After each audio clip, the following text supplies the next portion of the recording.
The topic is Modi meets Donald Trump. In Modi style. In Modi style.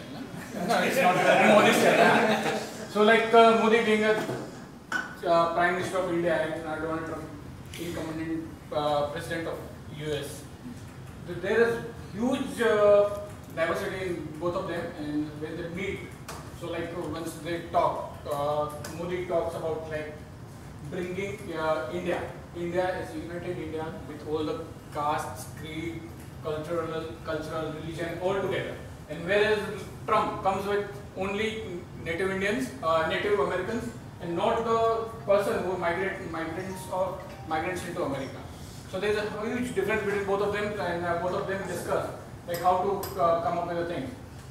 Modi calls all the global citizens in his country with Make in India concept, invest in India, do business with us, come to India.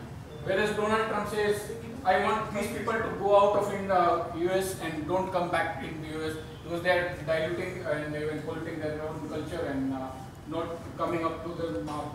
So because of majorly he might contribute, he is contributing towards whatever the terrorism which is happening and whatever other different things which is coming and bad things is coming in the US is linked to that particular thing and not the certain conditions like guns which are freely available, the massacres which is done. From that in your own country, you're creating job opportunities, more job opportunities. People get an opportunity to improve their skill set, which leads to development, personal and professional development. And so you do everything from your manufacturing, no exporting, you ensure there's low cost over here because you don't pay any of your taxes, your import taxes and all of that. So that leads to less costing. Your own people are getting paid for what they're doing instead of paying other citizens or something. So your own country is developing because of this. Technology is improving because of this. Everything is happening in your own country, which helps your technology improving in India.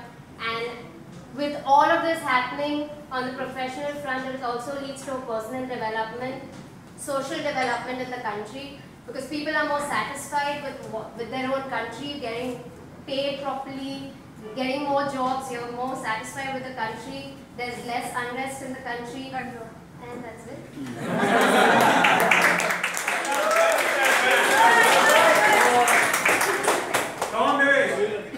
Starting my journey every day from my house, let's say how do I feel or what happens to me when I see while traveling, at least Mumbai. Let's forget about Bharat. I get up in the morning, I open my eyes, my bed is clean, room is clean, no dhool, no matti, everything is spick and span, and I just go, and my bathroom is again very clean, kitchen is clean. So I feel very nice early in the morning. I get ready and I leave. The time I move out of my house, I'm in the society and I see kachra on the left, and again after 2 steps there's more litter on the right side.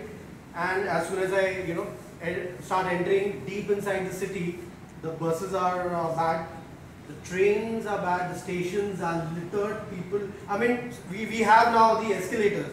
I've seen people littering around the escalators. Imagine, I mean, pan ki pichkari on the escalator.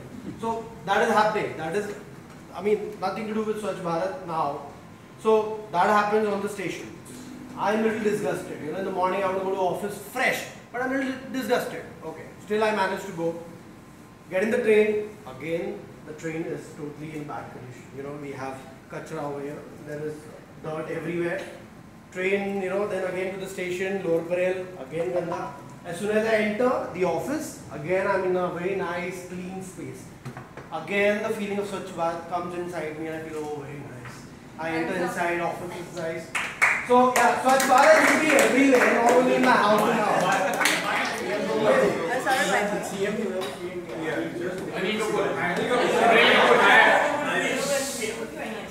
This is a very interesting topic, quite ambitious, and probably this is one thing which I would not want to, but yes, having taken this as a topic.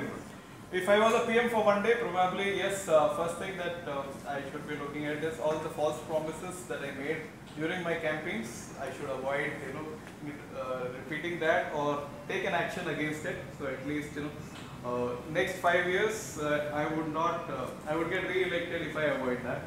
Second is look at all the things which, from the economical standpoint, or what pleases the public, or what basically voted me in. If I can deliver even 50% of it and spend a lot on marketing, then I can get back re-elected. So that's another thing that I would look at. Third is priority on all the other areas where you can look at some development or showcase some development, be it a 5% increase or a 10% increase. So get those departments aligned and get those actions aligned the way our current PM is doing, at least show some result orientation somewhere, and along with marketing gimmick, there's a good probability that I come back re-elected again. Fourth is financially and economically into an external world, how you want to position yourself as a nation, as an institution, as a party organization. That a lot can be done if I were a PM for one day. You can have the necessary infrastructures, necessary committees in place, delegate them the power and the authority, and then so that they can do the relevant jobs to do. Subsequently, in the areas like sports, in the areas like women and child development, because women and child, that's another sensitive area, and that's basically a big vote bank. Probably it makes sense to do something out there, and along with a good marketing campaign, there's a good possibility that I come back. So basically it's a result-oriented approach, it's a targeted approach, and it's, let's say, a time-bound program which would help me do that. Thank you.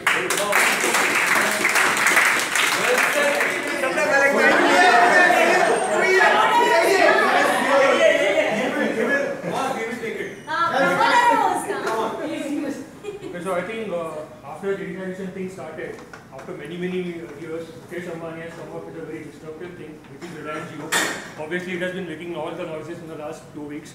Now, why Reliance Jio will be disruptive and why it's going to be very good? Like, just to give an example, all these years, companies like Airtel, Vodafone, Aircel, Arcom, they all have been, spending crores of rupees on getting the 2G spectrum and 3G spectrum. Here comes Mukesh Ambani, who has just bought a company called Infocom, which already had the license for 4G. And it has come up with a service which is a total 4G service, what do you call it as, voice over internet protocol. So this thing is going to be disruptive because, we are talking about real-time streaming, live streaming of videos, we are talking about high-speed internet, we are talking about unlimited internet. Every other person today, be it a Vodafone customer, a BSNL customer, or a customer, everyone wants to have a Jio SIM. So, when you have a 3 months of free data usage, free voice call, the quality of call obviously is going to be improving once they get all the spectrum in place. So, and what else, it's not just about the free data which Mukesh Ambani is providing, but apart from that, he's providing many apps like Jio Music. So you can actually watch all the latest songs. You can actually download it for free on the Jio network. Then you have Jio Movies, so you can watch unlimited streaming, live streaming of English movies, Hindi movies, good HD quality movies on your mobile phone. You have a Jio TV as well, so you can watch all your serials, all your television serials on your mobile. So what he's doing is he's actually coming up with everything on your mobile handset. He's also have something like a Jio chat. Yeah, so he has something like a Jio chat, which is probably today not an equivalent of WhatsApp, but obviously it's a big thing for an Indian company. Then he also have a Jio wallet, and he also has apps like Jio Magazine, where you can read all the magazines right from business to fashion to all the things. So basically, I'm very